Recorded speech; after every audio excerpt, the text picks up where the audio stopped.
here we are. This is Black Is, and we're interviewing Dr. Henry Louis Gates, Jr.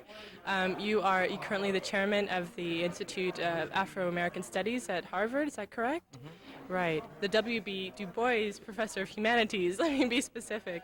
And you visited Montreal to speak about James Baldwin. Thank you very much for being here. Thank you very much for having me. I have this microphone. I'm going to have to be manipulating this a little bit.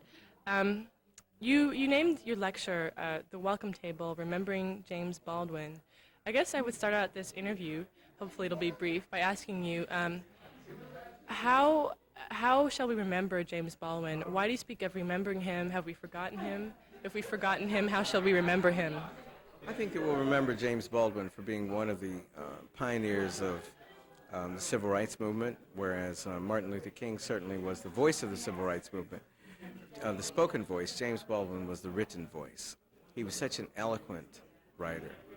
And I believe that through his book, The Fire Next Time and Notes of a Native Son, he articulated the vision of the Civil Rights Movement for the larger American community. Fire Next Time, after all, was published first in serial form in the New Yorker magazine, so that he was probably the most widely read African-American author in history to that time. And his role is inestimable in the effect of the Civil Rights Movement. I think The Fire Next Time did more to convert fence-sitting liberals to the cause of civil rights than any other single agency, except perhaps the televised scenes of brutality in the South when individual blacks were attempting to integrate Southern institutions. He expressed many times the belief that he felt that black Americans had more in common, for better or for worse, with white Americans than they did with people of African descent elsewhere in the world. And I think that in your works and what you've said, you express this belief as well. I wonder if you can just elaborate on that just a little bit. Well, I often ask my students if, let's say Cleopatra was black, would they have more in common with a 3,000-year-old Cleopatra or with a racist like David Duke? And the answer is, of course, with David Duke. You would have more in common with somebody of your time who was socially constructed in the same way that you were. Doesn't mean that you would agree with them, but it means that identity is constructed in very complex ways, and time and place are of very great importance in the affinities that one has with another person. Where were you raised? Well, all over the place. I'm not sure Are you Canadian? where the interview's about you. But anyway, just to continue on that note, well, I want to get into more of that issue later on, but I would think that this is a 2-minute interview, so let's say right now. I would say that even though... Louder? Floyd said talk louder, okay. Okay, even though identity is socially constructed, certainly this is a question that plagues all different sorts of disciplines, right? From psychology to what you do. Right.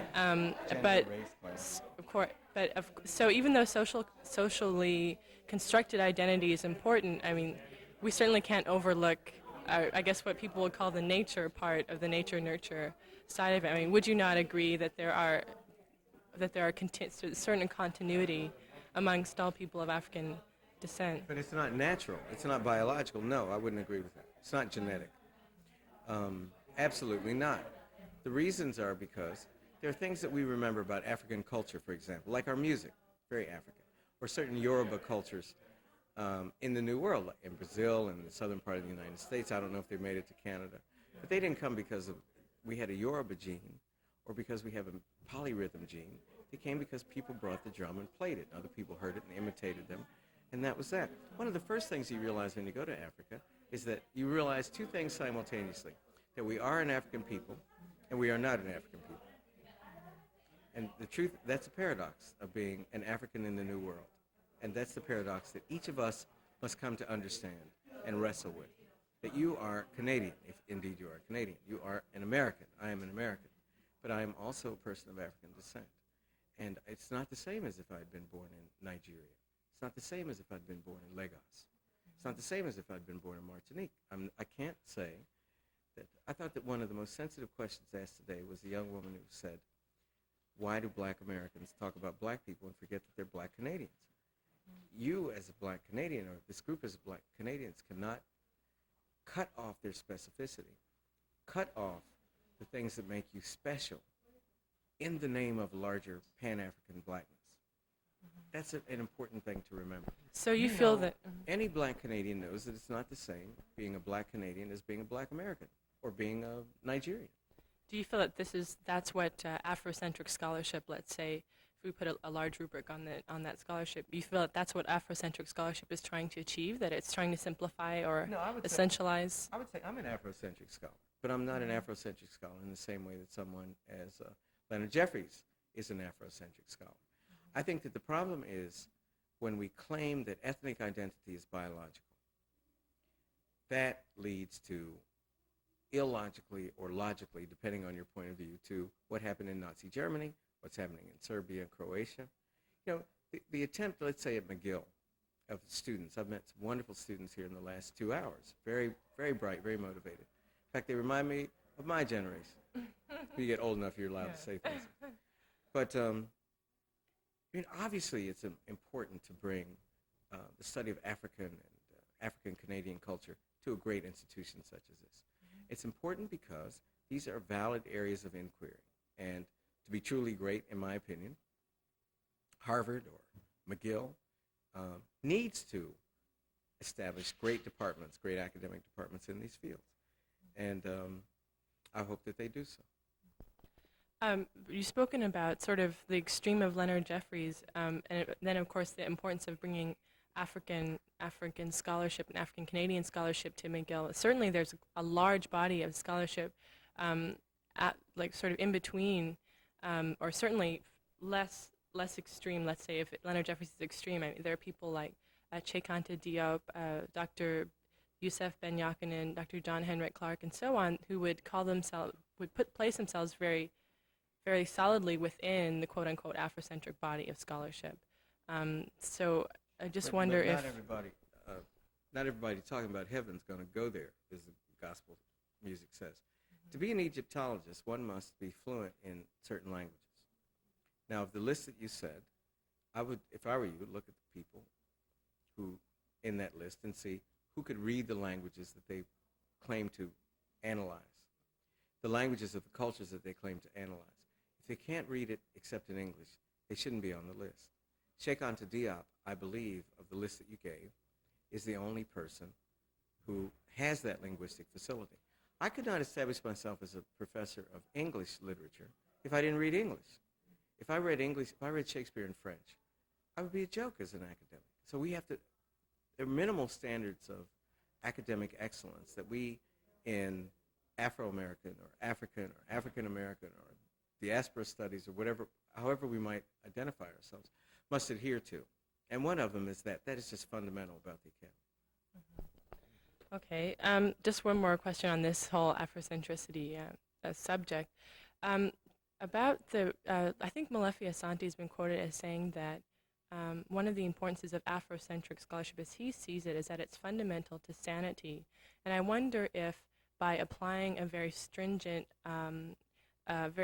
qualifications of scholarship I'll go crazy? No, but I'm wondering if instead of trying to sort of create this huge opus of very rigorous scholarship, if instead some of these scholars are trying to lay sort of a cultural home or build a cultural home, as it were, for people who are without a home. Do you own a home? I own one that's made of, like plaster and brick. I don't know if I'm talking about the same thing here, though. If we're constructing a house, we are going to build that house out of the most sturdy elements that we can possibly build it out of. We're going to get an architect who's the best that we could afford to design the house. We're going to get the best contractor by reputation. We'll check their references. And we're going to check the materials, the quality of the materials that the house is built out of so that the house won't fall down. The state rests. Okay, then I'll change the subject. Just talking about a little bit about the work that you've done. It's sort of along this, I guess, the same line or the same sort of undercurrent in that you're trying to lay the foundations for this body of African American literary criticism that I think that you've written that you want to use contemporary theories, but somehow arrive at a quote unquote signifying black difference. And maybe you can just elaborate on the sort of things that you're doing in your work. I believe that it's only with the master's tools that we can dismantle the master's house. So that we can't identify the specificity, say, of being a person of African descent in Canada and being a woman in your case, without understanding what it means to, depending on what our discipline is, to analyze a problem, say, as a literary critic for me, or a historian for one of my colleagues, or an anthropologist. That we don't reinvent the wheel when we pursue complex intellectual questions about a new subject matter. That we have to work within the disciplines taught at a great institution such as McGill. So that in literary criticism, I knew that we could not bring African American literature into the canon if we claimed for it some kind of special status that couldn't be analyzed, that it was so sublime it couldn't be talked about, that methods of analysis were somehow white, quote unquote. These kind of arguments were made in the 60s. Very embarrassing now. The best of African American literature, like Toni Morrison, for example, who I hope will be honored with the Nobel Prize, or in Nigeria, Wole Soyinka, who already was, withstands the closest scrutiny using whatever tools. But I knew that there was in African American culture a difference, what let's call the black difference, that made it like American literature, but different than American literature.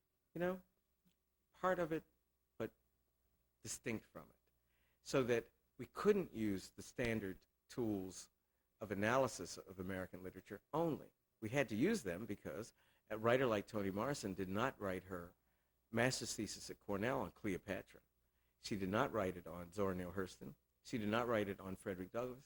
She wrote it on William Faulkner and Virginia Woolf. She learned to write by imitating Euro-American writers. But she also learned to write by imitating oral rituals from the black community, jazz, which is the title of her new novel, the blues, blues patterning of organizing a narrative. The hyphen in African American in my country is crucial. A scholar of African American studies lives on the hyphen. You have to combine Eurocentric methodology with Afrocentric methodology and produce a new blend. The perfect model or metaphor for that is jazz.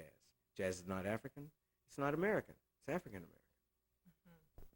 American. I know you wrote a little bit about using black vernacular languages, for example, trying to incorporate them more into literary criticism, and I just wanted to, I'm not really current on your cutting edge scholarship, but I wanted to know if you've progressed any further with trying to do that, or trying to bring that language into the act of, into criticizing, not only writing. Well, with 10 other scholars, I'm editing the Norton Anthology of African American Literature, and our major innovation is that we will publish a cassette tape or a CD, depending on your technology, with the printed text. That means that all of the vernacular literature, the oral literature, will be there available so that we can bring the performance element to black oral culture to life for the students. This will change, I predict, I hope, the way in which literature itself is taught in the American Academy, and perhaps the Canadian Academy too. We'll see. Just to get back to James Baldwin. Time's up. A little bit. I'm Okay, well, let's well, do you have any concluding comments then? No, just thank you very much. Okay, well, thank you. This is terrible. Yeah. Thank you. It was good. Okay, It was that's long. good. It was long. 2 minutes, Time. my butt. Television.